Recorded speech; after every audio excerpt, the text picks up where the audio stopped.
Representantes políticos, representantes del gobierno local, queridos alumnos, compañeros docentes, pueblo en general.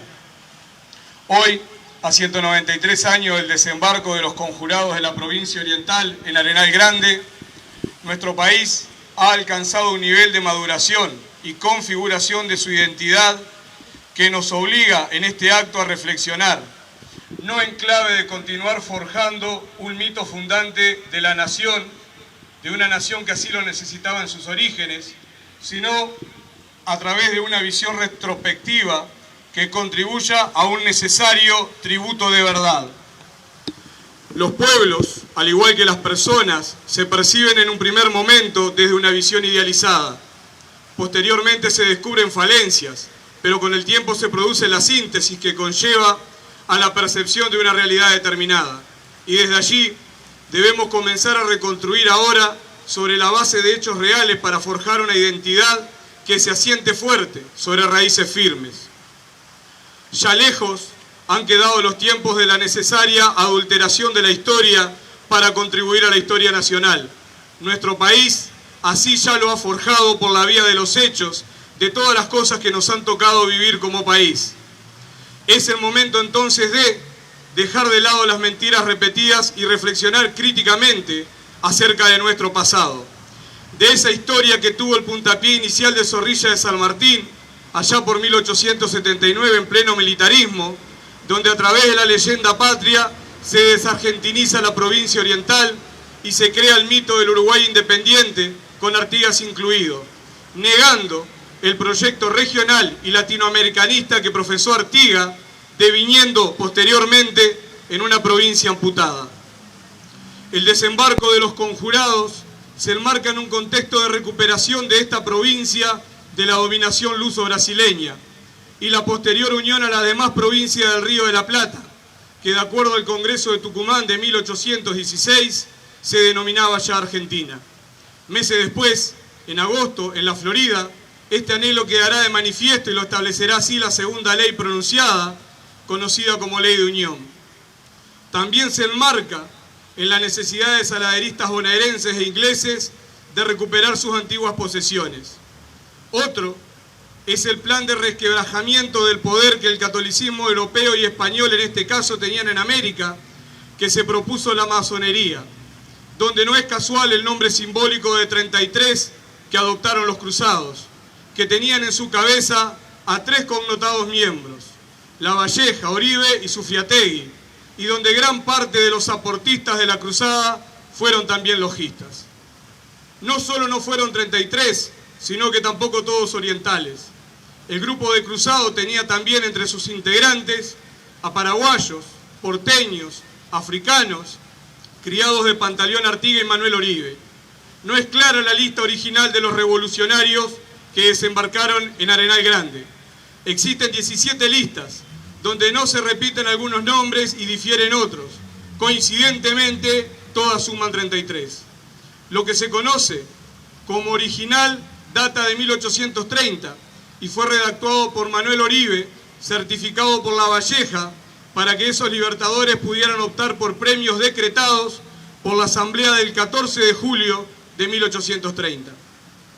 Blanes, para pintar su reconocido óleo del desembarco, se basa en una lista de 33 hecha por Joaquín Requena, que es considerado oficial por decreto 109 de 1975 en plena dictadura, en el marco de los festejos del año de la orientalidad, y así queda institucionalizado en el imaginario colectivo y en los planes de educación de forma acrítica y al servicio de una visión legitimadora.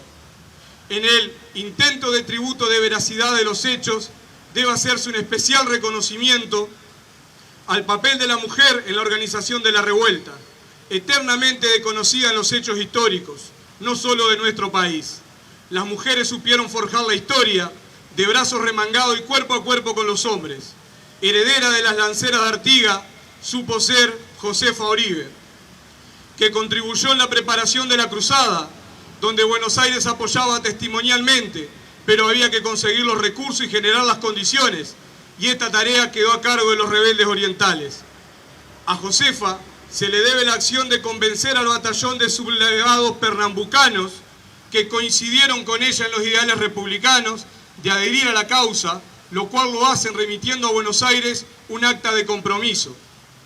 Pero esta entusiasta patriota, como la llama de la Torre, realiza otro acto de anegación, cuando vestida de la bandera con la cara pintada de negro, cruza los muros de la capital sitiada, dirigiéndose a la casa de un doctor amigo para hacerse de material quirúrgico que luego será utilizado en el campo de batalla por los valientes revolucionarios. Difícil parecía la empresa de la cruzada, e incansables fueron los esfuerzos para conseguir no solo la financiación, sino apoyos en lo que respecta a la organización logística, así como buscar vaquianos que conocieran la zona y contactar quienes, por su experiencia y conocimiento en las batallas, pudieran ser referentes, atrayéndose paisanos consigo que incrementaran el ejército revolucionario. En este sentido, los esfuerzos llegaron hasta convencer al abrasilerado Rivera, que se suma a la revuelta, quien puso resistencia en un primer momento, pero optó por plegarse después. Lecor sabía de las acciones emprendidas, pero esto no restó entusiasmo de luchar por la reincorporación de la provincia. Lavalleja, antes de marchar, distribuyó una proclama impresa para ser leída en la campaña, donde incitaba a los argentinos orientales a redimir la patria de la esclavitud y sumarse al destino de las naciones libres.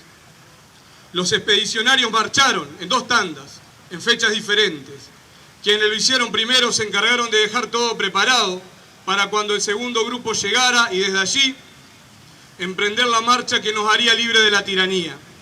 Cobijados en la oscuridad y algunas veces remando a mano cuando fue necesario, supieron hábilmente escapar de los controles que los brasileños tenían dispuestos. Así entonces se dio el desembarco y se constituyeron en Arenal Grande. Atanasio Sierra, uno de los cruzados, narra el desembarco de la siguiente manera. Estábamos en una situación singular. A nuestras espaldas el monte, al frente el caudaloso Uruguay. En la playa yacían recados, frenos, armas de diferente tamaño, un sable aquí, 2 espadas allá, algunas pistolas por el piso, ponchos por un lado, sombreros por el otro, todo mezclado aún, como se había desembarcado. Los trajes completamente sucios, rotos en varias partes, y no configuraban de ninguna manera una uniformidad militar. Nos daba el aspecto de ser verdaderos bandidos. Así termina Anastasio Sierra la descripción de cómo estaban constituidos quienes desembarcaron. Pero, por supuesto que nada de esto fue retratado en el cuadro de Blanes, el pintor de la patria, que da otra imagen de lo que fue el desembarco. Y a eso hacemos referencia cuando decimos que no merecemos un tributo de veracidad, porque la historia debe construirse sobre bases firmes, sólidas, pero sobre todo contatables. El juramento marcó el momento clave en un contexto de tensiones y nerviosismos, y permitió reafirmar los ánimos de los conjurados que levantaron las mismas banderas que Artigas, al que le hicieron llegar 200 pesos de los 16.000 recaudados. Esta bandera, que se había utilizado en la provincia cuando la invadió el ejército portugués, con el agregado en el centro de libertad y muerte, es herencia de la Revolución Francesa y de sus ideales. Fue sostenida por Lavalleja y flameó mientras los conjurados orientales escucharon el juramento que decía: argentinos orientales, la gran nación argentina de la cual sois parte tiene gran interés en que seáis libres, y el Congreso que rige sus propios destinos no trepidará. Aspiramos a constituir la provincia bajo el régimen representativo republicano, en uniformidad a las demás antiguas provincias de la Unión. Después del juramento, un largo trajinar, consiguiendo adiciones, algunas del ejército enemigo, otras de orientales que en momentos de dudas habían apoyado a la Cisplatina, pero ahora retomaban el camino de los principios de emancipación y unión a las demás provincias. Estos hechos desencadenarían en la proclama de independencia de agosto de 1825, donde volvemos a ser parte de las provincias del Río de la Plata, para recién en 1830 constituirnos en un país, en una república, y ahí poder hablar de Uruguay sin la prematurez de los festejos del 25 de agosto.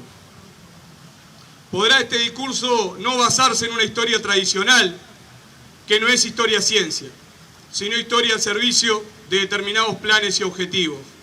Podrá por esto generar algunas reticencias, pero debemos dejar de contar un relato que resulta insostenible a la luz de la razón y de las evidencias empíricas.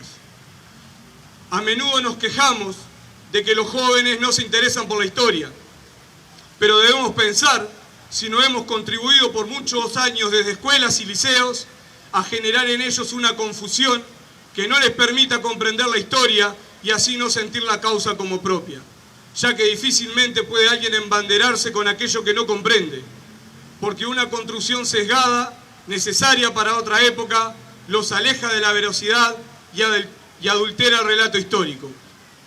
Como país ya hemos madurado y no necesitamos más el relato del mito fundante. Un pueblo educado debe ser un pueblo que piensa, reflexiona, que analiza, propone y construye. Nuestros estudiantes y niños de hoy son la arcilla del mañana. Anhelemos que estén tan comprometidos como los valientes cruzados y quienes se adhirieron a su causa.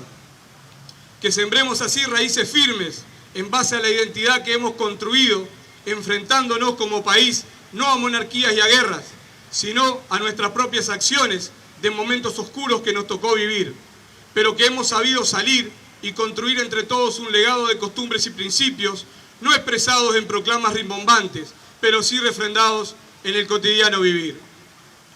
En expresiones de José Pedro Varela, debemos formar niños para ser hombres y hombres para ser ciudadanos.